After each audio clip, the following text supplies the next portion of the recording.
کہہ دو کہ مجھے میرے پروردگار نے سیدھا راستہ دکھا دیا ہے، یعنی دین صحیح، طریقہ ابراہیم کا، جو ایک اللہ ہی کے ہو رہے تھے اور مشرکوں میں سے نہ تھے۔ یہ بھی کہہ دو کہ میری نماز اور میری قربانی اور میرا جینا اور میرا مرنا سب اللہ رب العالمین ہی کے لیے ہے، جس کا کوئی شریک نہیں، اور مجھ کو اسی بات کا حکم ملا ہے اور میں سب سے اول فرما بردار ہوں۔ کہو کیا میں اللہ کے سوا کوئی اور آقا تلاش کروں، جبکہ وہی تو ہر چیز کا مالک ہے، اور جو کوئی برا کام کرتا ہے تو اس کا ضرر اسی کو ہوتا ہے،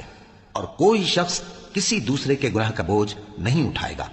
پھر تم سب کو اپنے پروردگار کی طرف لوٹ کر جانا ہے، تو جن جن باتوں میں تم اختلاف کیا کرتے تھے وہ تم کو بتائے گا، اور وہی تو ہے جس نے زمین میں تم کو اپنا نائب بنایا اور ایک کے دوسرے پر درجے بلند کیے، تاکہ جو کچھ اس نے تمہیں بخشا ہے اس میں تمہاری آزمائش کرے۔